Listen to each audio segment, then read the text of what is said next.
Alex, I understand that your girlfriend, AOC, she's going to get a run for her money, huh, in the primary. Two-timer. She's two-timer. Did you just eat that line? I did. I'm eating a piece of orange. Yeah. So anyway, yes, apparently she likes black chicks. She like what? Apparently she likes black chicks, or at least that's who's running with her. So I guess they're running, well, not with, but anyway, there is, you probably have heard by now because you're so intelligent, our dear audience. And one of the reasons why you're so intelligent is because a lot of you become our Patreon supporters. Please make sure to check out Patreon and make sure our Patreon page, which I will provide a link to. They love us so much, they like us so much that Podbean itself has elevated us from newbie to novice. We're rising in the ranks. Oh my goodness, guys! Just throw money at us before while we're cheap. Novices. The next thing is we're going to be taking perpetual vows and be consecrated priests after novice in the holy order of Podbean. So anyway, back to AOC. Back to AOC. Your girlfriend. She's going to face a challenge. Yes. She actually. I don't know if you know this, but there's like 5 people running as Republicans again in that district. The 14th most of them forget about it. They're no shows. The one I will speak on is that nobody's talking about. In fact, the only way she's popped up is in news articles commenting about the most recent one, Shailene Murray. I think that's her name. Shailene Murray, that's correct. She's a Jamaican immigrant, and she's a businesswoman, and she has declared her Republican candidacy for the primary. So we expect her to get a lot of attention. There are some people that you discovered. Some people now are claiming that she's a plant, that she's actually a stealth Democrat. And that she's in there. She's running as a spoiler, so that make sure that no Republican even faces her in the primary. But so I'll give the pros and cons of this of this initially. So obviously, yes, I mean there's the grand scheme of the more Republicans and the less Democrats that control the House.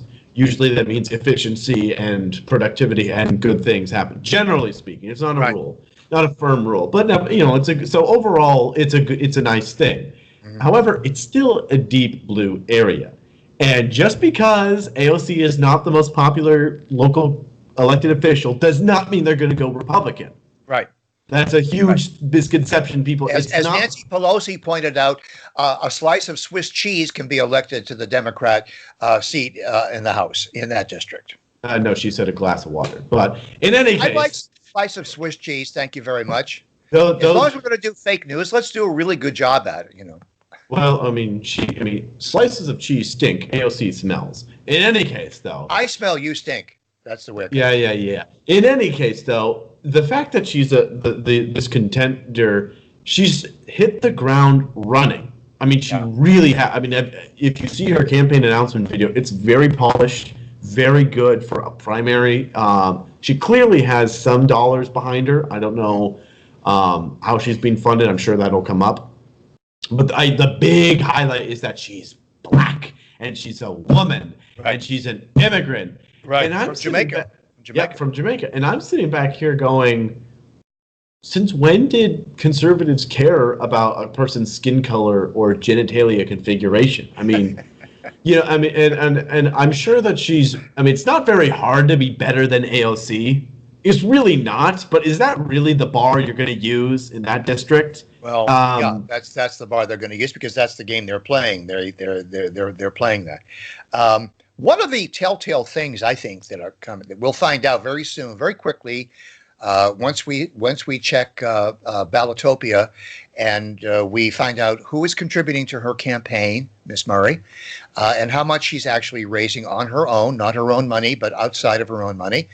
And if we see a deluge of money swarming into her campaign, then we can probably infer correctly that she has been vetted by the Republican National Committee and that they have anointed her to be a sacred human being.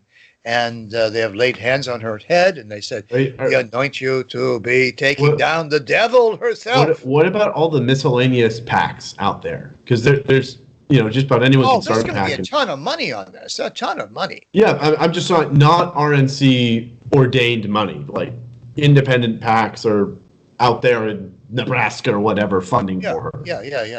Um, Well, you'll and expect the George Soros, the media consortium, the one that got AOC started in her campaign. Sure.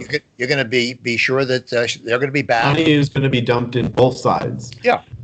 Nevertheless, this is the thing that concerns me, is that pretty much if you listen to her campaign announcement video, pretty much the only policy this contender has announced. Murray?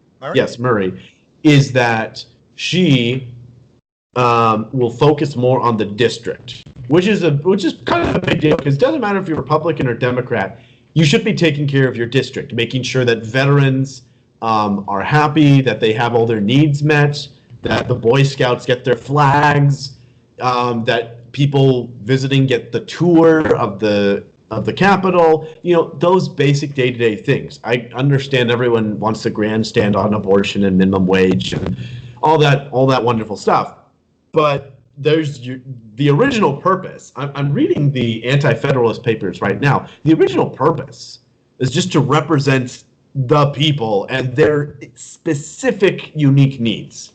That's the purpose. Yeah, and you weren't supposed to last more than 2 years. You put your 2 years in, then you went back to shoveling manure on your cow farm, and you let the candle maker become. Yeah, the idea of career politicians was not at all what the People's House was supposed to be like. In fact, they wanted fast turnovers. They wanted lots of turnover to keep the House of Representatives young and vital and new and responsive to changing situations in the population. Exactly. But anyway, what really interests me is I only found out about this because this Shailene Murray has gotten such a swelling of attention from the conservative media outlets for a reason I can't understand. I don't know why she's gotten so much attention just out of nowhere. Well, she says, and I'm reading off from the screen here, she says she's a Trump supporter. Oh, wow. Okay, that's... She was asked directly if she considers herself a Trump supporter. She said yes. She said she is in the process of talking with the national Republicans, probably the RNC, about her campaign, including South Carolina Senator Tim Scott, a prominent black Republican for Congress. Okay, I withdraw most of my criticisms of her in that case.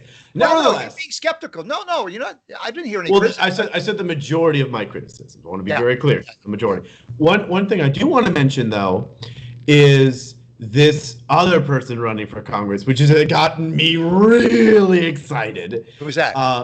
This person is an Armenian. Ruth Papazian. Yes, I'm looking at her now. Yes. She looks like Kathy Murillo, the mayor of Santa Barbara. No, she doesn't. She does. No, she doesn't. She doesn't. She's Armenian and she's gorgeous. Okay, like all other Armenian women. 61 years old and 61 years young, and she's in fabulous shape, and she's incredible. On her Facebook page now, I mean, I almost fell out of my chair when I found it in Armenian is like trying to fix the United, like about time. Well, like most Armenians, she looks like she hasn't missed many meals. I can tell you that much. Looks like she's looks like she's anti-federal education. Yes. Mostly what she has is a Facebook page. Unfortunately, this is her website. It's kind of dull. Just donate and volunteer, but again that makes me wonder. So Ruth Papazian, has been running for a while, or at least longer than this Shailene Murray has. Yeah. Did I just share the screen now, or? Yeah, go ahead. Sure. Right. Yeah. Oh, no, I stopped sharing it, or whatever. Okay, never mind. I don't know how technology works. But the point I was trying to make is that it seems like Papazian's been running a little bit longer than Murray has, yet Murray seems to be off the ground running faster than anybody else. Well, that tells you she's got more money, and she's got more connections. And that's what it seems. I like the way she's nuancing her support for Trump, because she says, I would have worded it differently concerning the kerfuffle that Trump has gotten himself in with the four communists. And so she's very clever. She's well rehearsed. Believe me, this is a very wise thing for her to do. Yes, I'm a Trump supporter, but I would have worded it differently. So she's got both sides of the issue. You're going to see a lot of that. She's being groomed. No question about it. Yeah. But she's intelligent, very intelligent. She learns quickly, from what I can see. Oh, it's going to be fascinating to see how that election turns out. And whether you like it or not, this is the good news, is that in all likelihood, Republicans are probably going to die in that district. But what will for certain happen is that district is moving more to the right. Yeah. No matter whether they win or lose, that district is moving more to the right, just by someone running. Also depends upon how the investigations go into Ocasio-Cortez's finances, her campaign finances, her campaign manager, his finances, where the money came from, how it was spent. There's a lot going on that could derail her, and if she moves really further to the left, into more of a communist posture, she's going to alienate. She's already alienated some moderate Democrats in the Democrat caucus in the Congress of the United States. They're now coming out against her, saying that this is ridiculous, and they're not getting anything done. As long as she is in the spotlight, Nancy Pelosi is not in charge. She's not in charge of the Democrat Party. No. AOC is in charge. I would like to point out she won on an off-year election by focusing in on certain neighborhoods. You look at the map, it's this little corner of her district that won her over, and the rest just kind of... And they got out the vote, and they got the vote out because of this George Soros machine. That's how they did it. There you go. So I'm not saying it's impossible for her to lose, for any of the contenders to win, but good luck. Sparks will fly, Alex. Sparks will fly. Thank you, folks, for liking, sharing, and becoming our sponsors. We really appreciate it. Keep us going. We're now novices. We're no longer newbies. Bye-bye, newbie. I mean, novice. Pazian for Congress. More Armenians.